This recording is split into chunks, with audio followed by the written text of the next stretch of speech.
muda, gira, se transforma, evolui, pensa.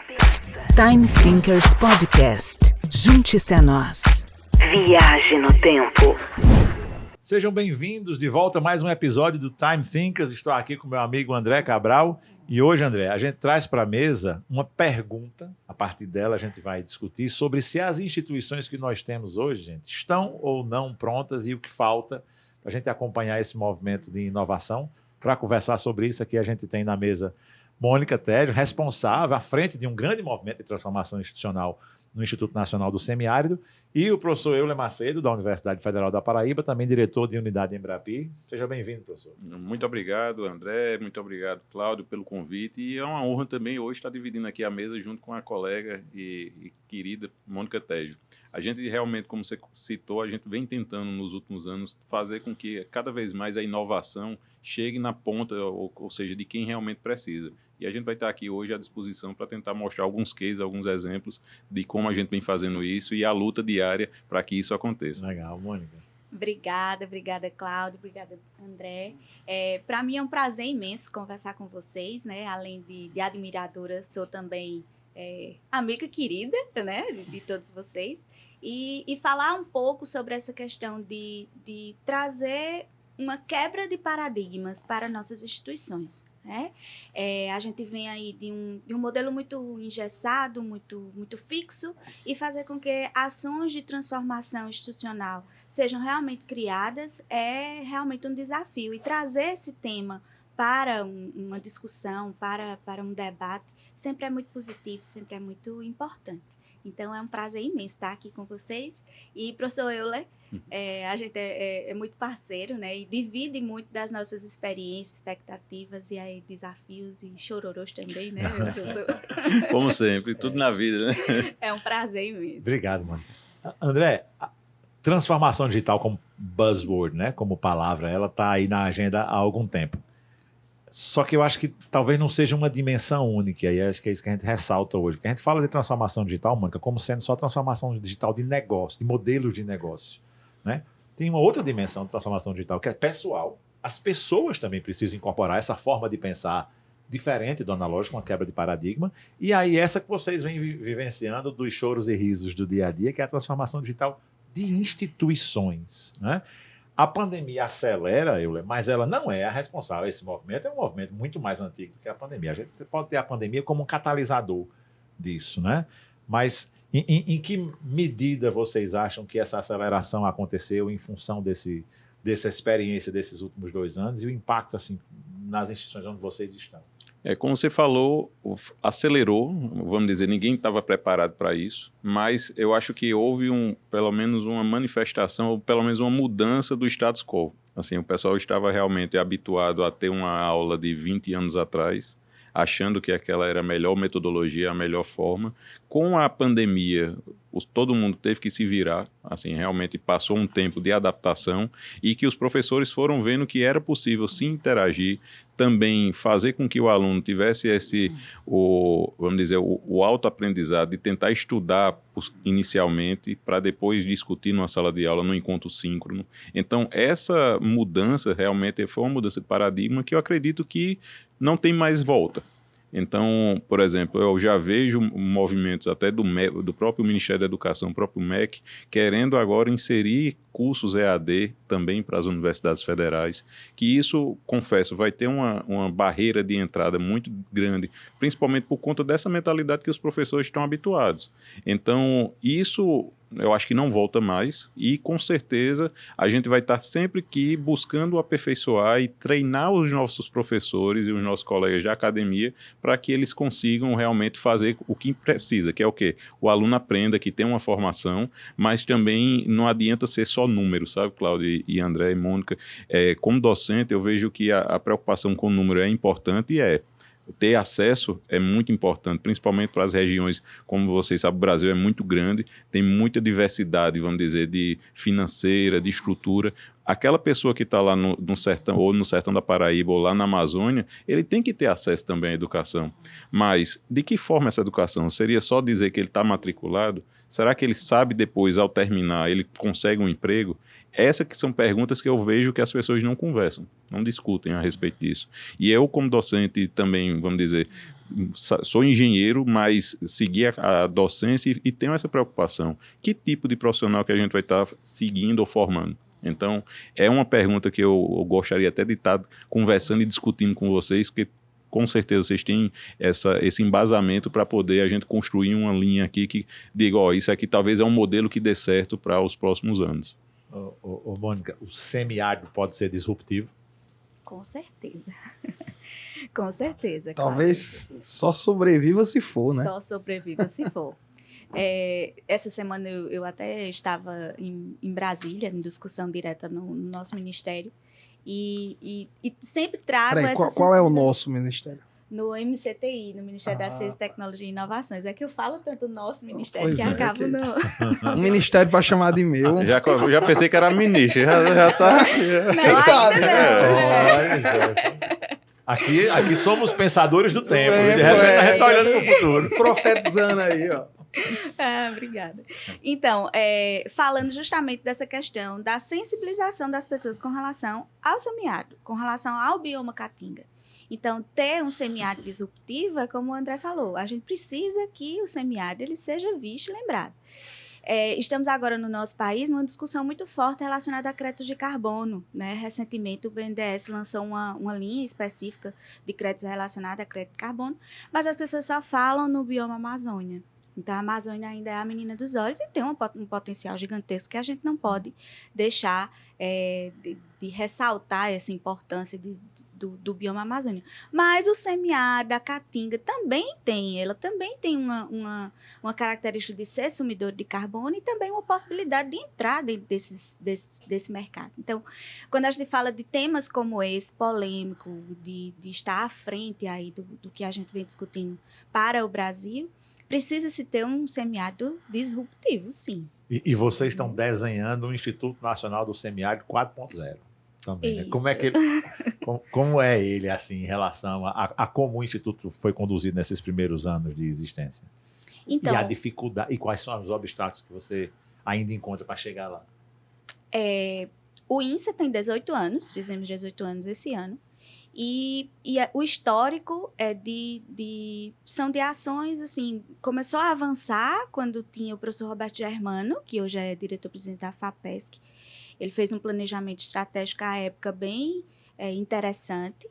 E depois o Instituto ele ficou meio que travado em algumas linhas de pesquisa específicas, né, diante dos gestores que estavam à frente. E aí eu recebi essa missão institucional em 2020 para que a gente conseguisse fazer com que o INSA se inserisse diante da temática 4.0. Então, fazer uma transformação dentro desse INSA, que a gente chama até do nosso programa Transforma INSA.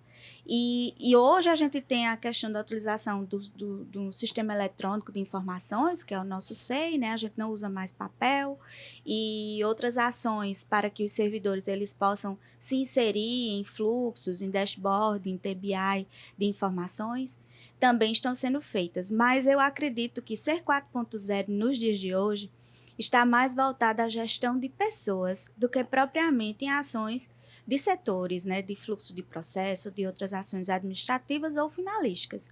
Então, a nossa maior dor é gerir pessoas. E eu acredito que esse é o maior desafio também. Então, ser 4.0 no mundo de hoje é trabalhar com pessoas, é fazer com que as pessoas elas se sintam bem no ambiente de trabalho, fazer com que elas sejam felizes no que fazem. E isso é um desafio, porque é a gestão da mudança, né? E no início da gestão da mudança, a gente começa ali com a negação, depois segue para o caos, e vai desenvolvendo essa parte humana para que a gente consiga avançar, e isso é um desafio tremendo. Mas a gente vai conseguir. Só complementando, sempre tudo que é realmente a tecnologia, a gente tem hoje, vamos dizer, uma abundância muito grande de oportunidade, de ações, como ela falou, de tecnologia, seja uma inteligência artificial, seja um dashboard, seja tudo que a gente consiga obter informação a partir de dados. Mas se a pessoa que está lá à frente da tela não tiver a percepção de se aquele dado está correta e se ele vai atuar ou contribuir com a gestão, por exemplo, da professora Mônica à frente do INSA, isso é que esse convencimento é que é o difícil. É o cara vestir a camisa, né, lá, como time de futebol e dizer, eu estou aqui nesse time e estou lutando para que ele vença. Então, esse convencimento, essa mentalidade realmente dá trabalho e hoje também na gestão eu vejo o quanto isso é fundamental para que nós tenhamos essa mudança, vamos dizer, de contexto das instituições e eles entrem efetivamente no mundo 4.0, sabe? Ou até mais. Assim, eu vejo que essa questão das pessoas é importante e quando tiver essa associação com a tecnologia, que todos já estiverem conversando bem esses dois entes, aí o futuro realmente vai ser muito promissor. Agora eu vejo um desafio enorme nessa questão cultural, organizacional das instituições, que é assim, como fazer diferente com as mesmas velhas práticas de, muitas vezes, quem está no comando não assimilou essa necessidade do mundo novo. Né? O INSA, não estou dizendo que é mais fácil, mas é uma instituição mais nova, talvez tenha menos vícios tão históricos. Mas quando a gente entra na UFPB, e falo com muita tranquilidade, porque sou da casa também, né? Eu leio, fico muito à vontade para medir suas palavras, que você está no cargo mais institucional, mas a gente vê uma mentalidade de muito colega que está na direção da instituição, ainda corporativa, ainda corporativista, melhor dizendo, né? Quer dizer, só pensando no que é melhor para uma parcela daquela comunidade universitária, né? E muitas vezes esquecendo a entrega maior, que é a universidade influenciar na comunidade como um todo. Né? E aí eu sei que você não se enquadra nisso, porque você é um inquieto. Você, antes de estar nessa atividade do Embrapi, eu conheci seu laboratório, né? Eu tenho um trabalho fantástico, Claudio, envolvendo impressora 3D e praticamente é o papa da coisa dentro da UFPB. Mas eu vejo que vocês dois, nesses cargos de direção, de coordenação, né, que envolve trabalhar com essas pessoas, vocês precisam de um apoio institucional. E assim, até para o meu coração inquieto, né, vocês têm percebido essa mudança de mentalidade lá em cima, na direção, no caso do Mônica, ela já é a diretora-geral, mas você tem um ministério, né, acima de você, e no seu caso a reitoria. Dá para a gente ter esperança nesse futuro? Sim, o que é que acontece? Eu fico brincando que todo projeto é um parto. Por que é um parto? Assim, você tem uma certa burocracia para se vencer, que é, assim, se o cara não for resiliente, abandona e, vou dar minha aula, vou ficar aqui fazendo meu projetinho, coisa do tipo, propondo só projeto para CNPq, órgãos de fomento que, vamos dizer, cada vez mais o recurso está sendo escasso. Então, eu confesso para você que eu tenho outra mentalidade, assim, eu tento ser um intraempreendedor dentro da universidade, no sentido de trazer novos empreendimentos, vamos dizer assim, a partir de projetos. Então, para só contextualizando, eu acho que o primeiro projeto que a gente fez junto com empresa privada foi em 2013. A UFPB não tinha nem resolução para pagar a bolsa de aluno, assim, com recurso externo.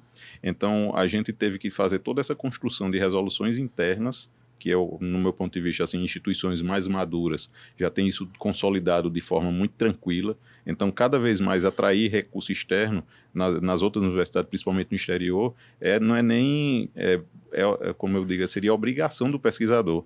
O pesquisador ele é avaliado se ele mantém na universidade baseado em quanto ele captou no ano anterior. E aqui não, é o contrário. Então, existia sim essa, vamos dizer, até essa má fama de estar buscando projeto com empresa, vai privatizar a universidade, vai fazer isso, vai fazer aquilo, que no meu ponto de vista é um contrassenso justamente, total. No meu ponto de vista, isso é uma bobeira. Então, o que é que a gente vem trabalhando? Fazendo cada vez mais essa atração de projetos, e até isso, esse histórico de projetos foi que nos credenciou a se candidatar, por exemplo, para o que eu vou falar mais para frente, que é a questão da Embrapi. Mas antes disso, a gente está atuando hoje como diretor de centro do Centro de Energias Alternativas e Renováveis, que é um centro relativamente novo, são 10 anos basicamente dentro da universidade, mas essa estrutura, vamos dizer, organizacional, realmente é muito difícil. A gente teve também um laboratório que você citou, a gente criou um Fab Lab, que é um laboratório de fabricação digital. Esse laboratório, para ser dentro da universidade e para poder fazer o que o Fab Lab prega, que é, por exemplo, cobrar pelos serviços que são executados lá, foi um parto de 6 meses de projeto, entre começar o projeto e ter a aprovação. Porque a gente teve que fazer também o primeiro processo de credenciar o laboratório junto a uma fundação de apoio para poder cobrar. Então, por exemplo, qualquer um de vocês quiser fazer uma impressão 3D, como você citou, ou outros serviços que a gente presta, ao fazer a ordem de serviço, o cara já, uma vez aprovado, já recebe boleto e nota fiscal já vinculado com a Eu fundação. não tenho a menor noção nem que estava podendo fazer isso. Então, para se fazer isso, não é fácil. Então, o que é que acontece? Assim, o que eu acho que pode ser uma diferença minha, comparando com os outros, é que eu não desisto fácil. Então, eu já tive Se o muito... caminho é aquele, assim, eu... que vai chegar lá. e eu fico... Mas meu professor, Cláudio Killer, disse que o empreendedorismo só existe com resiliência. Justamente. Eu costumo É o cara só ser agoniado. Abrindo parênteses, eu costumo brincar dizendo que eu sou igual a cururu. É o povo botando para fora e eu voltando. Porque existe realmente, isso é muito negativo, existe uma certa demonização. Já dá um Né? nome de capítulo de livro de empreendedorismo, né? A demonização do intercâmbio com a estrutura privada, né? Pelo fato do Brasil ter essa característica, porque fica parecendo que a educação é pública e gratuita em todo lugar do mundo. Não é? Não. Não é. Isso não é uma premissa. Eu acho que faz sentido a gente, né, essa bandeira, a gente levantar no Brasil com algum ajuste, mas assim, daí de você privilegiar a educação de todos gratuita, até você demonizar o recurso privado, Meu que amigo é Cláudio, essencial para desenvolver inovação, acho que é uma... você é do contra. Para mim não existe nem educação gratuita. Tá todo mundo pagando. Tá todo É verdade. Isso é um erro nosso já dizer daí. Para mim, a concepção, quando começa... não diretamente remunerada, né? Justamente. Porque assim... E eu digo como alguém que foi beneficiado por ela. Eu fiz a minha faculdade, né, de Direito na UFPB sem pagar um centavo. Quando eu poderia, talvez, ter contribuído, porque minha condição Sim. financeira, longe de ser, né, de uma posição de riqueza, mas eu tinha a condição de fazer alguma contribuição. E hoje eu vejo esse modelo da gente assim, muito cruel. Porque os bons cursos, os cursos mais bem avaliados, são ocupados pelas pessoas que normalmente têm mais condições. Tiveram Por uma isso boa que, formação, né? Apesar de no começo eu ter uma certa restrição pessoal com a questão da política de cotas, depois eu cedi, porque eu vi que tem a relevância efetiva de ter. Porque o curso de Direito mesmo era um curso de pessoas ricas. Quando eu estudei Direito no ano 96, quando eu entrei no curso, o estacionamento era difícil. Porque todo mundo ia de carro, com o seu carro, para a universidade. E isso não é a realidade das universidades pelo país. E depois eu virei professor das duas universidades, Universidade Federal da Paraíba e Universidade Privada, Unip, Uniesp, Facis, eu andei aí por esse mundo das privadas, e eu comecei a ver que a média do aluno da privada era abaixo, a média em termos de econômica, era abaixo da pública. Porque o curso de Direito da Universidade Federal da Paraíba, quem passava era aqueles que tinham as melhores condições de formação. Sim, durante né, a vida toda, né? A vida Essa toda. distorção a gente percebe Então, em todos assim, os cursos. isso é uma coisa que a gente sabe que mexe com a gente. E quando a gente fala que também a universidade é gratuita, ora, a universidade tem um dos maiores orçamentos. Quando a gente fala da UFPB, se eu não me engano, alguém me disse uma vez que é o terceiro ou o quarto da Paraíba. Mas esse daí Então, tem até fazendo aí agora a parte de gestor, isso é meio camuflado. Porque Mas o que é que acontece? explique. Essa questão do orçamento da universidade ser grande é porque todos os servidores que se aposentam, esse orçamento é usado para pagar a aposentadoria. Então, por exemplo, até antes de haver a criação da UFCG, todo o histórico de servidores que eram, por exemplo, hoje da UFCG aposentados, ainda são pagos pelo orçamento da universidade. Então, por isso que camufla um pouco, assim, dizer que tem muito dinheiro, mas depois que pagou isso, meu amigo, tem que fazer mágica também para poder honrar as contas do mês, entendeu? Então, isso é uma coisa que tem que ser deixado claro, porque realmente infelizmente, cada vez mais o orçamento das universidades estão sendo diminuídos, estão sendo reduzidos, sofrendo cortes. Então, acaba com esse pagamento do pessoal, o que fica para se aplicar em pesquisa, ensino e extensão, cada vez está sendo menor. Excelente explicação, diga-se de passagem. Mônica, quem são os principais parceiros institucionais hoje do INSA e o que é que tem saído dessas parcerias? Então, Cláudio, quando eu assumi o INSA em 2020, né, eu me deparei com um instituto que não estava com a visibilidade que deveria estar e não estava também contando com as parcerias, né, que poderia também se ter. E aí a gente começou a buscar sensibilizar as pessoas, os parceiros, para que a gente conseguisse fazer compartilhamento de infraestrutura e projetos em parceria. Hoje a gente tem parceria com o FIDA, que é o Fundo Internacional de Desenvolvimento Agrícola. A gente tem parceria com a WTT, que é Tecnologias que Mudam o Mundo. A gente tem parceria com o IICA, que é o Instituto Interamericano relacionado também à questão agrícola. Temos parceria com outros ministérios, como o MDR, Ministério do Desenvolvimento Regional, o MAPA, que é o Ministério da Agricultura, Pecuária e Abastecimento, e vários outros entes, né, que assim a gente, falando nessa questão de ter um relacionamento fora do orçamento, que é o da LOA, né, que vem para o nosso instituto, nesses 2 últimos anos, o INSA acabou ganhando um protagonismo dentro do MCTI pela captação de recurso, né, fora a nossa LOA.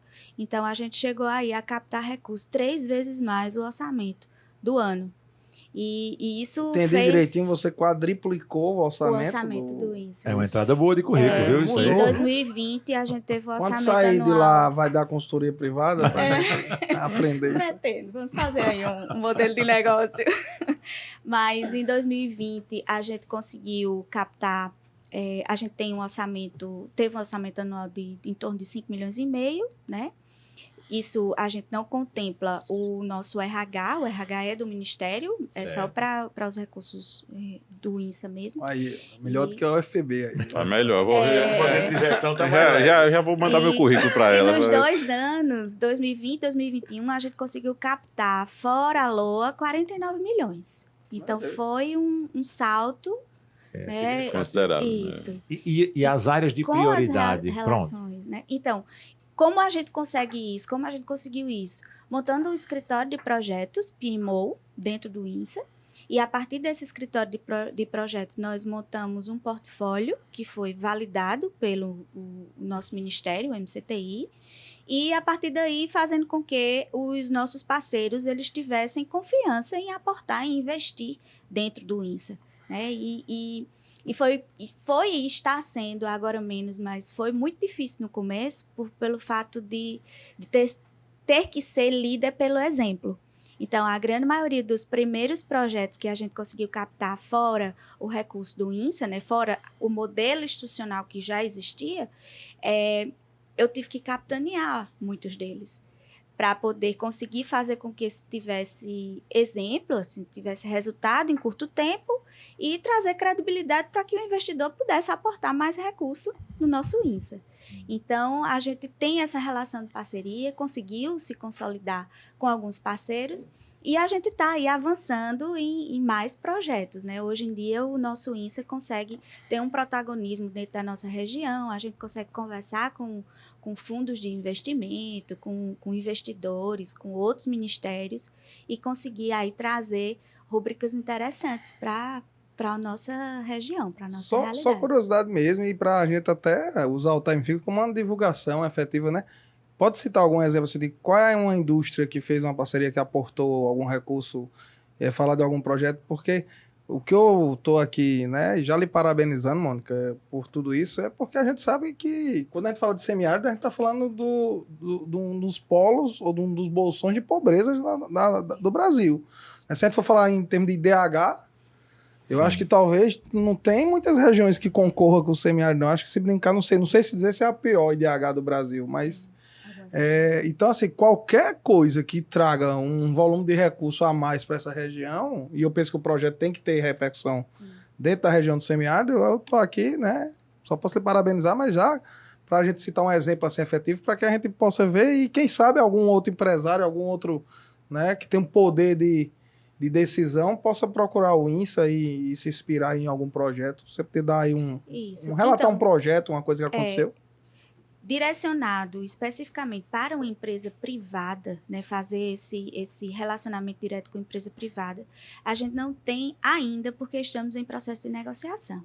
Mas esses institutos internacionais, como o Fundo de Investimento, como o FIDA, né, teve o aporte de R$150 mil para a realização de uma sistematização que eles fizeram no semiárido relacionado a energias renováveis. O IICA, que é esse Instituto Interamericano, está aportando 1,5 milhão para que a gente possa fazer a difusão de uma tecnologia que é o SARA, que até o professor Euler foi verificar lá, nos fez uma visita técnica, que é o sistema de reuso, né, de efluentes para uso agrícola, e que a gente tem essa tecnologia patenteada no INSE e a gente faz essa difusão direta como tecnologia social para beneficiar os produtores, agricultores familiares e a sociedade que está inserida no semiárido. Então, a gente iniciou com essas instituições que fomentam, né? O Banco do Nordeste também tem aporte financeiro direto em projetos do INSA, e agora a gente está no relacionamento direto com as empresas. Deixa eu ver se eu entendi, só para registrar, porque eu acho que isso é importante. A pesquisa gera uma patente, e essa patente ela gera um produto que é distribuído com privilégio para o pessoal do semiárido, ou seja, por isso se chamou patente social. Então isso é muito bacana, né? Sim, bastante. Domínio público, né? E nessa área de renováveis que a Mônica estava tocando, acho que você fica à vontade para falar, a gente tem o sentimento, Euler, que essa situação de conflito, né, entre Ucrânia e Rússia hoje vai acelerar muito o desenvolvimento, talvez seja a pandemia da energia renovável, né? Sim. Talvez acelere isso. Fala um pouquinho desse relacionamento e, de repente, aqui já é a hora de colocar a Embrapi também na mesa. O que é que acontece? Principalmente os países da Europa, a Alemanha e outros países, têm a matriz ainda, tentaram fazer com que a matriz renovável, fosse disseminada. Para você ter noção, a Alemanha tem uma participação de energia renovável já muito maior do que o do Brasil, principalmente porque eles não têm as hidrelétricas que a gente tem aqui no Brasil, que são mais de 64% hoje ainda é matriz hidrelétrica. Então, como eles não têm essa capacidade hidrelétrica, eles investiram em gás, em petróleo, ou seja, fontes que a gente chama combustíveis fósseis para poder fazer essa geração de energia, ou seja, termoelétricas. Com essa questão desse conflito entre Rússia e Ucrânia, e principalmente os embargos que houveram com esse abastecimento do gás, com certeza eles vão ter o gás russo, né? Eles vão ter agora um direcionamento muito maior para as energias renováveis, ou seja, investir cada vez mais. Isso tem oportunidade, mas também tem desafios. Por quê? À medida que a procura aumenta, também a tendência era que houvesse a diminuição do custo. Só que a gente também tem materiais necessários, vamos dizer, para a produção desses equipamentos, principalmente os materiais do painel fotovoltaico. Isso é um exemplo. Então já estava tendo agora, recentemente, falta de silício, desabastecimento para fazer. Então é realmente um cobertor curto, no meu ponto de vista, sabe? Sempre um lado vai puxar e vai ter essa problemática. Então o que é que a gente vem trabalhando, vamos dizer, aí que seria esse link que você falou com a UFPB? Como é que eu faço para otimizar essa energia? Ou seja, utilizar de forma mais inteligente e produtiva e produzir mais com o que eu tenho. Então, isso, vamos dizer, estaria no escopo das atuações que a gente tem aqui na UFPB. A gente, diferente do que a Mônica está citando, a gente já tenta ter essa aproximação cada vez mais com empresas do setor privado, ou seja, já para tentar fazer com que a tecnologia que seja desenvolvida aqui chegue na ponta ou chegue no mercado. Então, vire produto mais rapidamente. Isso, existe uma curva, vamos dizer assim, um tempo para isso acontecer, mas a gente vem cada vez mais atuando com P&D e inovação, que a gente chama hoje é o PDI, né? Pesquisa, Desenvolvimento e Inovação, para poder fazer com que essas tecnologias que são desenvolvidas na universidade e que gera patente e tudo mais, que acabava muitas vezes sendo o papel, apenas um papel e com aquela expectativa, eu tenho uma patente. Mas o que é que isso está chegando na ponta? O que é que está gerando de riqueza? Então a gente hoje está buscando cada vez mais fazer com que essa patente ou essa tecnologia chegue lá na ponta e sem a empresa a gente não consegue fazer isso. Porque o que é que também, isso aí era até eu faço também aquela meia-culpa, né? O cara é pesquisador, aí ele quer fazer a pesquisa, depois ele quer já colocar no mercado, ele quer fazer todo o processo.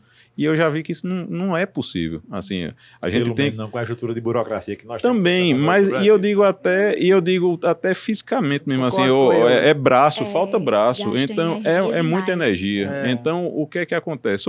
As empresas grandes, hoje, ela tem o P&D interno que consegue fazer, mas depois de modelar um produto, depois eu vou ter que validar isso no mercado, e até chegar vamos dizer, no cliente final, isso tem um tempo muito grande, uma energia e dinheiro que o pesquisador não tem.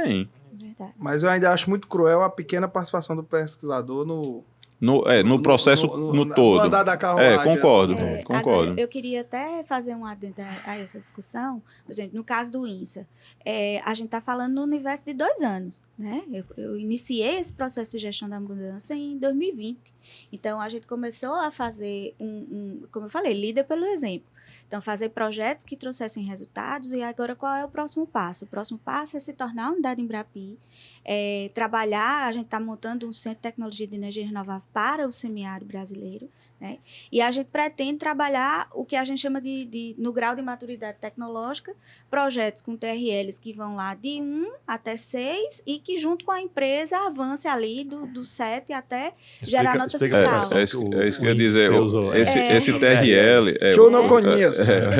E é interessante de falar, o TRL é o grau de maturidade tecnológica dos projetos, onde a gente tem ali a fase de ideação, permeando entre o TRL 1 e 3, é onde a gente geralmente dentro das universidades trabalha os nossos projetos, tem uma ideia, né, começa a aplicar conhecimento e a partir dali começa a gerar... pesquisa básica, né? Pesquisa básica, você começa o protótipo no TRL 4, 5, é a fase que você está ali de desenvolvimento tecnológico em si, e a gente acaba chamando de TRL 4 a 7 ou 3 a 6 como o vale da morte dos projetos. Da mesma forma que a gente fala do vale da morte das startups, né?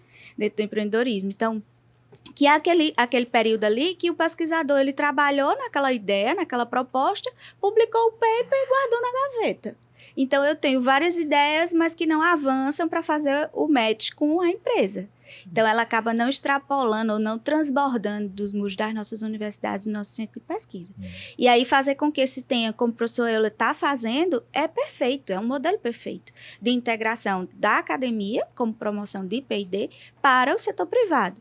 E hoje, no nosso país, principalmente a partir do Ministério da Ciência, Tecnologia e Inovações, a gente está agora com uma gama de editais de subvenção econômica em diferentes linhas, para fazer com que se tenha essa aproximação direta da empresa privada com o P&D, né, com as ICTs especificamente. Então, os editais hoje, agora, recentemente, a gente lançou um edital da FINEP, Águas para o Semiárido. E como esse edital é baseado no link, no match direto da empresa privada com os pesquisadores. Então, é a empresa que vai submeter a proposta, ela entra lá com a contrapartida financeira dentro daquele edital, mas ela tem que fazer aquela proposta junto com um grupo de pesquisa que é de um ICT. Então, isso faz com que se catalise a ação de aproximação. Isso é um movimento de gestão de inovação, né? Que eu acho que eu imagino, Euler, que seja hoje uma função, inclusive, difícil de recrutar. Sim. O pesquisador artesanal que tinha a ideia, escrevia o paper, fabricava, validava o modelo de negócio e botava no mercado, eu acho que, eu concordo, ele fica inviabilizado hoje, né? O movimento é de gestão de informação. Imagino que não seja um profissional ou uma função, um skill, né? Uma habilidade fácil de encontrar, mas é uma necessidade no dia a dia de vocês. Né? Sim, e fazendo até, a Mônica citou já uma sigla que eu vou até explicar um pouquinho, que aí eu faço o link direto com essa atuação. Hoje o empresário, se ele quiser realmente inovar na sua empresa, muitas vezes é como você acabou de falar, ele não tem competência em todas as áreas, ou seja, ele tem uma necessidade, ele já tem até muitas vezes uma tecnologia que ele mesmo desenvolveu, só que ele fica limitado. Então, como é que eu faço para melhorar e alavancar essa minha ideia, esse meu produto para um mercado? Então, como a Mônica comentou, existem hoje várias iniciativas do governo, e já existia há alguns anos atrás, e uma delas se chama Embrapi, que é o quê? É igual a Embrapa, eu faço sempre essa analogia, que foi para a parte agrícola, só que agora esse Embrapi é a Empresa Brasileira de Inovação Industrial. Então, ela foi uma iniciativa que é uma organização privada sem fins lucrativos, que também ela faz convênios com esses ministérios, como de ciência e tecnologia, como da educação, e faz com que a parte cara, vamos dizer, que seria ter um doutor desenvolvendo ou pensando numa solução para o teu produto, ele tenha um subsídio para poder, vamos dizer, bancar essa pesquisa. Então, a Embrapi, ela fez o quê? Seleciona pontos ou instituições ou grupos de excelência nas universidades e em centros de pesquisa privados, e ela injeta um recurso, mas com o compromisso de ser amplificado, ou seja, no mínimo 3 vezes. Então, como é que isso funciona? Ela entra com 1/3 do projeto e os outros 2/3 do valor do projeto tem que ser negociado com o instituto de pesquisa ou a universidade e a empresa. Então, esse modelo, e também uma coisa que é interessante, a cobrança ou a gestão, o nível de excelência que eles cobram, faz a régua subir. Então, com isso, consegue garantir, vamos dizer, a manutenção da unidade Embrapi, como eles classificam esses institutos, também, mas também ele garante a qualidade da entrega. Então, é aquela coisa, você está avaliando a qualidade da pesquisa, eles têm que ter um feedback da empresa para saber se aquilo que foi investido entrou no mercado, melhorou o processo, fez com que aumentasse a competitividade da empresa. Então, isso, confesso para você, que não é nem todo pesquisador que está, vamos dizer, adequado a entrar num ritmo desse. Preparado, porque justamente é aquilo que você falou, a transformação institucional, ele não passou por essa ideia de estar tendo que agora cumprir prazo, cumprir entrega que foi acordado com a empresa, porque senão vai ter prejuízo.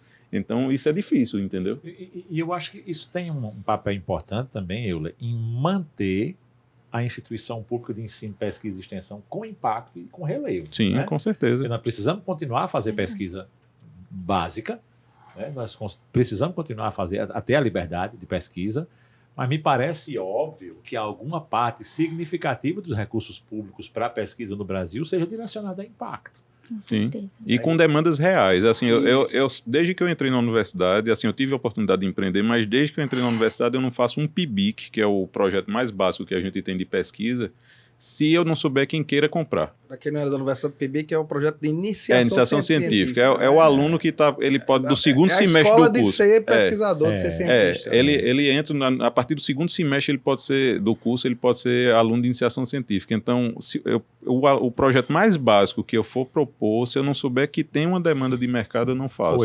E você vê uma diferença desse aluno que está nesse PIBIC direcionado a impacto que você pega e um aluno que passou a carreira inteira dentro da universidade sem olhar para fora dos muros? Com certeza, assim. E eu digo mais, assim, a questão não só da formação dele... Não quer dizer que não deve existir não, tá claro. Certo? Mas eu queria saber... Sim. Mas, além da formação ser diferenciada, porque esse aluno ele vai se dedicar mais a um determinado nicho ou de atuação, ele vê que esse diferencial dele permite ele até abrir a mente, a ver com uma visão mais abrangente, e eu digo até mais, não precisa nem ser pesquisa.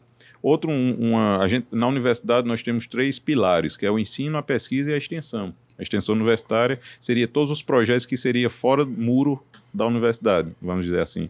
Então, por exemplo, eu tenho um projeto que é de mobilidade elétrica. Os alunos precisam fazer do projeto a concepção de um veículo totalmente elétrico, isso desde 2014. Foi a primeira instituição do Norte e Nordeste para fazer isso. O que é que isso já trouxe? Além de projetos, vamos dizer, com empresas tipo multinacionais, eu não fazer nem propaganda, mas, por exemplo, a Jeep, que se instalou aqui em Goiânia, a gente já conseguiu mandar 11 alunos para os Estados Unidos, financiado pela Jeep, para fazer, por exemplo, estágio no Centro Técnico da Chrysler, que era um parceiro deles lá, e estudar na universidade lá americana. Esse com aluno financiamento. É um aluno cuja vida nunca mais vai ser justamente, a mesma. Né? Essa transformação. Isso é um exemplo, mas o resto, por exemplo, os que ficaram ou que não passaram por esse programa, já estão empreendendo e fazendo veículos elétricos, por exemplo, aqui na praia de João Pessoa. Essa coisa que, vamos dizer, que brilha o olho. Quando eu consigo ver que iniciou na universidade, mas com essa mentalidade de atender o mercado, e quando a gente fala de veículo elétrico, aí o pessoal pensa, é o carro já do Tesla lá, aquela coisa. Mas entendeu? Deixa eu entrar aí. Mas deixa eu só complementar isso, André, porque é interessante. o cara pensa no veículo elétrico como sendo do Tesla, é uma coisa muito sofisticada. Quando vai ver, é o cara vendendo... eles fizeram as bicicletas elétricas para o cara vender churro, vender coxinha. Claro, ótimo. Tá entendendo? Essa visão que eu espero cada vez mais... simples, né? O cada impacto vez tem que ter impactar, tem que ter justamente. contexto, né? Um impacto direto. Porque esse sempre foi uma crítica que pode parecer, né? Mas quando eu me formei em 2000, e em 2001 eu entrei numa pós-graduação e a minha... Como é que chamava, meu Deus, o trabalho de pós-graduação lá de Censo? A especialização, né? A Monografia. A É. monografia de pós-graduação minha foi justamente os desafios jurídicos da propriedade intelectual gerada na relação universidade-indústria. Olha mesmo, em 2001. E eu me lembro que eu não encontrava quase bibliografia. Quem me salvava não era a turma de Direito, que a turma de Direito aqui não sabia nem para onde ia com esses temas. Era a turma de Tecnologia, muitos da UFCG, que minha mãe pertencia à universidade, e eu me lembro do professor Marcelo Barros, né, professor Antão, Fubica, outros que me deram dicas de artigos de pessoas da área de tecnologia que falavam muito mais sobre essa relação, porque estavam na ponta, E o viés de negócio. direito, E o com viés de viés de negócio. negócio. Né? e eu sempre vi. E a partir daí eu fui trabalhando nesse setor de propriedade intelectual, que está sempre ali perto dos agentes de inovação. E uma crítica que eu vou chamar aqui é a jornada dos PEIs, né, das nossas instituições acadêmicas, que são instituições de criação e geração de tecnologia, de inovação como um todo. A gente viveu um momento que parecia que tudo se falava só o P, o objetivo central era o paper, Sim. era o artigo. A universidade se dava satisfeita se gerasse o artigo. E a métrica era essa. A métrica que Aí teve um momento que disseram, não, paper só não adianta, vamos patentear. Mudou o P, a jornada passou o P2. O P2 é a patente. O paper tem que gerar algo que seja inovador ao ponto de conseguir um monopólio legal de exploração econômica, porque isso vai atrair recursos, vai atrair... E me parece que, graças a Deus, finalmente a gente já vive esse segundo momento. As universidades da Paraíba já são líderes de registro de patente e isso tem sido comemorado. Mas aí eu vou levantar uma pulga. Será que a gente assumiu a liderança? A pulga é o terceiro P, não? É o T, não. O terceiro P é o produto. Paper, patente, produto. Porque patente não é produto, Não. Sim. né? E aí eu faço essa provocação. A gente tem liderado o ranking de patentes. A UFPB e a UFCG são destaques nos últimos anos de patente. Será que porque aqui eu estou provocando? A USP, a Unicamp, não já estão dando esse P para a indústria e não está mais saindo para o nome delas? Porque eles entenderam Não, é isso. que esse P não gera realmente recurso. O que gera recurso é quando esse P vai para frente. Na realidade, André, assim, eu não sei, Mônica pode complementar também, mas eu falar da realidade da UFPB, o que é que acontece? Houve sim essa mudança de mentalidade, porque quando tem esse ranking de patentes, a gente tem um custo de manutenção de patente. Não sei se vocês sabem disso. Sei, Sim. Então, né? justamente. Então, o que é que acontece? Não adianta ter muita patente E o também orçamento acaba diminuindo, Justamente. professor. Pois é. Então, até esse É um monte custo de propriedade imobiliária sem alugar, sem nada. Só pagando então, IPTU. essa Vigia. é a analogia, Isso aí. justamente. Então, É. quando a gente vê, aí entra o que você comentou, quando existe essa mentalidade de que esse paper ou essa patente ela não está realmente gerando riqueza, aí as outras instituições que já têm capacidade, e eu digo realmente, eles estão bem à frente nesse sentido de fomentar a criação dessas startups ou de empresa que pegue até o mesmo o egresso da universidade, ele já passou a vida todinha trabalhando naquele negócio. Ninguém mais do que ele conhece aquele tema. Outro P, ninguém mais preparado. Justamente. É. Então, eles têm todo um incentivo, e aqui eu vejo a Paraíba, ela está se destacando também nesse contexto, principalmente pela Fundação de Apoio da Paraíba, a FAPESC, que já existem iniciativas para isso. Tem um programa também que é fomentado pela FINEP, pelo Ministério, que é o Centelha, que ele dá uma injeção inicial, por exemplo, de R$50 mil, pelo menos era, não sei nem se aumentou esse ano, não lembro, mas que permitia que essa faíscazinha, por isso que até esse nome, ele veja, eu tenho possibilidade de ganhar dinheiro com isso e acabe depois saindo da patente para gerar realmente o produto. Então, eu espero que isso cada vez mais seja política e entre vamos dizer, no cenário, e que o aluno, ao entrar na universidade, ele já sabe, se eu estudar isso aqui, ou se eu me dedicar durante a minha graduação, eu vou ter alguém que vai pegar na minha mão e me ajudar a colocar meu negócio para frente. Então, esse seria o modo ideal. Só complementando o raciocínio do professor Euler, falar que, assim, a gente na Universidade de Institutos de Pesquisa, a gente não faz inovação, né? A gente é catalisador da inovação, na verdade. A gente está ali subsidiando a inovação, porque a inovação em si é a geração da nota fiscal ou impacto direto na qualidade. Ó, Silvio Meira aí né? do seu discurso, né? mas Inovar é nota fiscal. Eu já tô mudando meu conceito de inovação, que eu achava que... Impacto direto na sociedade, que é a inovação social, ou a inovação tecnológica propriamente dita, que é a geração de nota fiscal. Então, quando a gente discute muito isso, a gente acaba sendo uma mola propulsora para a inovação. A gente faz, no processo de inovação, a gente vai estar ali, né, caminhando junto com uma patente não é inovação. Então, está lá como primeiro e segundo lugar no ranking de patentes, as nossas universidades ainda precisam caminhar muito, como o professor Euler falou, para que a gente transforme isso em produto e realmente vire inovação. Que só é inovação quando gerar nota fiscal ou muda essa qualidade de vida. Veja como conversar é bom. Eu não tinha ideia de que esse acúmulo de patente hoje é um custo. Né? Eu não tinha ideia de que realmente, olhando sob a perspectiva de que se a inovação, o conceito de inovação depender de impacto, não tem lógica. A patente em si não traz impacto. Não é. Na realidade, a patente, ela serve, além de ter esse ranking, isso coloca, querendo ou não, a gente não pode negar, no holofote. Assim, a gente consegue justificar a capacidade inventiva dos nossos pesquisadores e isso diz, opa, alguma coisa lá diferente tem. Assim, isso aí eu acho ser sustentável por muito tempo. Justamente. Né? Aí agora, por exemplo, essa filosofia de fazer com que isso vá para... por exemplo, a gestão atual da universidade, ele está incentivando cada vez mais isso. Então, isso eu vejo que é uma tendência, não só nacional, mas mundial. Não adianta ter só o paper, não adianta só ter a patente, se isso não realmente gerar nota fiscal, como a Mônica comentou. Então, essa ideia, isso está sendo disseminado cada vez mais. E eu espero que isso cada vez, vamos dizer, tenha fomento, tenha recurso, entendeu? Já que a Mônica é tão boa nisso aí de captar recurso, eu vou colar nela aí para ver se a gente para ver se a gente consegue fazer cada vez mais. Eu tô entendendo que o ministro vive chamando ela para lá. Amigo! Dois raciocínios meio grosseiros, mas assim, acho que funciona muito bem para o mundo de hoje. Prioridade é orçamento, né? E inovação é nota fiscal. Tem muito a elaborar aí, mas no final das contas é uma grande verdade. Mônica, uma polheta do Time Thinkers aí, implacável, tá ali anunciando que a gente está com pouco tempo, mas eu queria fechar o raciocínio, que você lembrou aqui no começo, que essa transformação institucional tem a ver com gente. Sim. Esse aluno novo, né? esse ser humano novo, esse cidadão novo que está saindo da universidade, contextualizado com o impacto que ele pode causar, ele já está chegando ali no radar de vocês, no INSA, em que medida ele, essa pessoa que ele apontou, facilitaria ou aceleraria esse processo de transformação digital que você está com, de transformação institucional que você conduz lá? Então, hoje no INSA a gente tem a oportunidade de captação de pessoas, né, de pesquisadores bolsistas, especificamente dentro do nosso instituto, que nós temos um programa de capacitação institucional do CNPq específico para as unidades de pesquisa que a gente chama de PCI.